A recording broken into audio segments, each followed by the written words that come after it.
Hey, it's Aaron, the Metal Theologian. Alright, so, this is kind of a housekeeping video, more or less, because I've actually seen a little love come through in the last couple of days. So we're going to talk about that. So first of all, I actually got a package, a very special package from Corey over at Corey's VC channel. That's fucked, because it's actually the second time doing this, because I filmed a video about this yesterday. And, yeah, the video accidentally got deleted right after we made it. So, I mention that because Corey actually sent me a box of sodas, which is specifically geared towards, you know, fueling the videos. He called it fuel, which I thought was funny. So, this was the one that we drank yesterday. It was actually a really good, like, apple and cherry soda, and the thing's German, which is a trip. Like, it actually says apple, cherry, and German on there. And it has some stuff about the ingredients on the inside. But this is a really unusual one. It was refreshing, and of course I'm not drinking it, so it's harder to talk about, but I still want to tip my hat to it. Today, we're going to bust out this Dublin Black Cherry Soda, which is always made with pure cane soda, or pure cane sugar. And by the way, check out that bottle cap. You know, usually I talk about where they're from, but right there, man. So yeah, actually, where are they? We got to find out where. Yeah, Dublin, Texas. So there you go. So I thought you meant Dublin, Ireland. Yeah. So we're going to give this a crack, and then we're going to talk about Corey a little bit more, because Corey's channel is awesome. You should subscribe to it.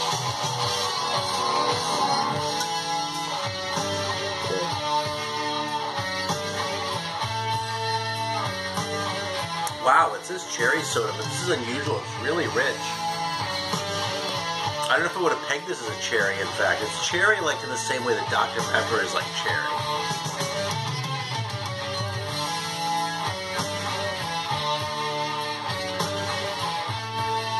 Wow. That's really interesting, because I'd heard of Dr. Pepper as being like, you know, ostensibly a cherry drink with all this other stuff in it. Never really tasted it. This is like that with just like a little more fruit flavor. It's really... Smells like Dr. Pepper. It's sort of like I've never had before. It tastes it. You might need 2 sips to really get it. That's amazing. It tastes like Dr. Pepper a lot, right? I mean, not exactly like it, but it's similar. But then there's more fruit in the finish.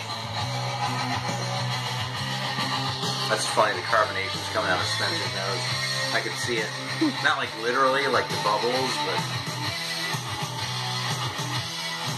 You know what it is, actually? What? I kind of stopped being a fan of Dr. Pepper, but what that is, because we moved here and Cheerwine is so much better, that's like a perfect mix between Dr. Pepper and Cheerwine.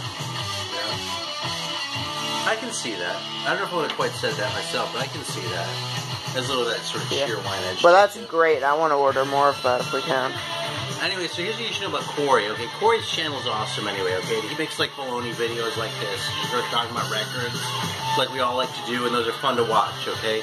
But the really special thing about Corey's channel is that he has a series highlighting specific record stores around the country. And that's, like, totally like an Alan Lomax type of thing, where he's going around, like, documenting this shit for posterity. And I seriously, no bullshit, I think that's not only cool, but I think it's actually like he's performing a service for mankind. Because it's like a little piece of history that he's actually, you know, filming and capturing and making available to us on the YouTube channel. So, support his channel, it's fucking fantastic. And I'm not just saying that because he sent me a hell of a care package. I'm saying that because he's a hell of a guy. Alright.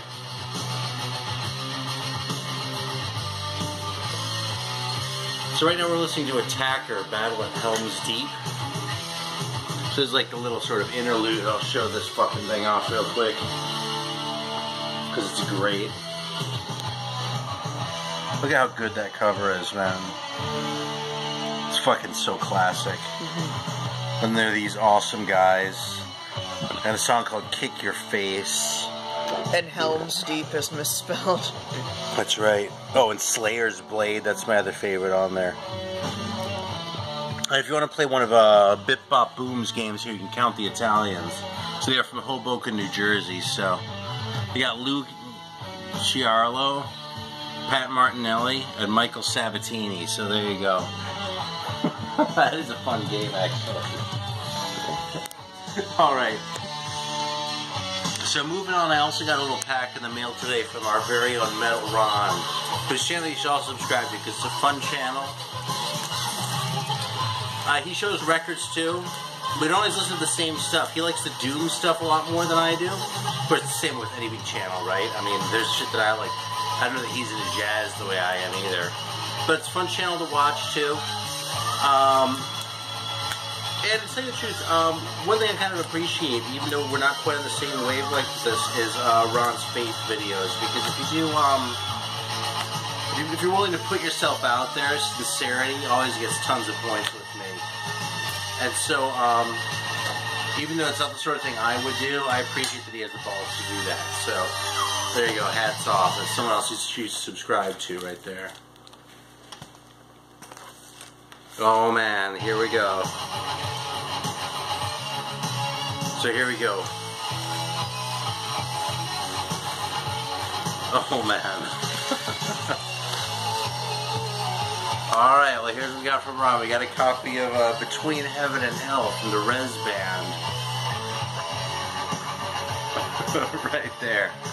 And this, okay, we're going to put this on for a minute, which is why we're shooting this in the living room.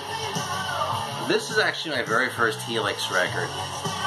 His note says, enjoy these. I know you said you never owned a Helix record, so I hope you like it. Yeah, it's kind of a funny thing because I've been collecting metal for so many years, but Helix was kind of one of those bands I never really dug deep into.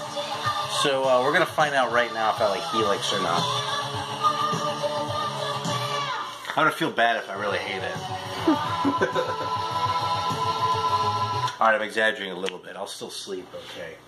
Because you're taking a chance by sending me a Helix record. Because the fact is, I mean, I'll be honest, man. Helix, I mean, I know there are a lot of fans of Helix in the VC. But Helix, along with, like, Triumph, and there are, like, one or two, April Wine was another one. There are a few of these Canadian bands that are just, like, the epitome of, like, Canadian bands. Like, in all, like, sort of pejorative sense of that. I mean, Helix always seemed to be like, well, really one of the big three as far as that list goes there. So I never really listened to him, but I never really gave him much of a chance either, you know. And actually, several months ago, probably about a year ago now, I did listen to one of them online, either the first one or the second one. I didn't think it was half bad. I really didn't. So, you know, we'll see. This was a little bit later, so, this isn't quite the same era, but this is one from when their sound was a little bit more sort of, what's the word I'm trying to think of? They had found their voice more than on those first couple records, where, you know, they were kind of more like a hard rock band, hadn't really gone metal yet. So this is 1984, so it should be right in the middle there. And let's see, here we go. Yeah, you see that needle? It's never touched a Helix record before. No shit. Listen to a little Helix online here and there, but, you know, Helix, it's like you're watching Trailer Park Boys, and of course Ricky likes Helix, just like he likes Triumph. And Rush is a little bit too. That's more like Bubbles' band.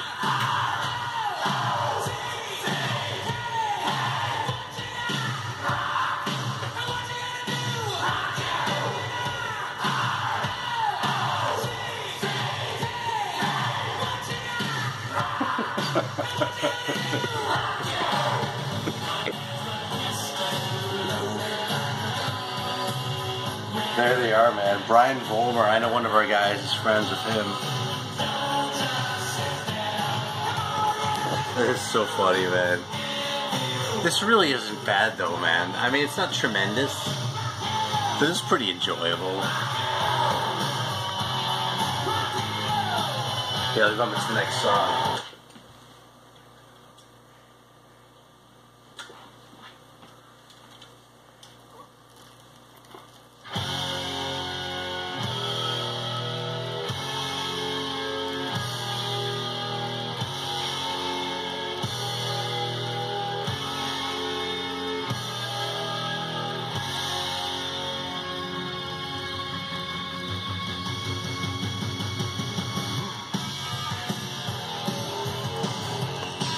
That's not a bad riff.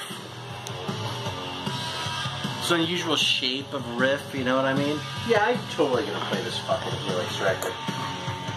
This one I'll give another chance to too. I actually had this once upon a time, a long time ago. Honestly, I didn't care for it at all. But Scott has turned me on to the Res Band. I've come around on them in a big way. Those other records are really solid, so I'll definitely give this one a chance too. But man, I had to highlight the Helix, because what can I say, man? It's fucking Helix. Let me have that. I want you to take it down.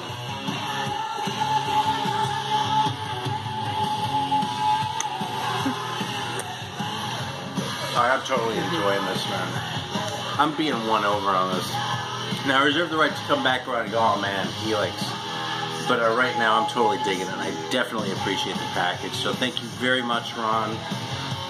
And thanks for the soda, Corey. And I think that's all I've got to say right now. So I'll see you soon. Very much appreciated.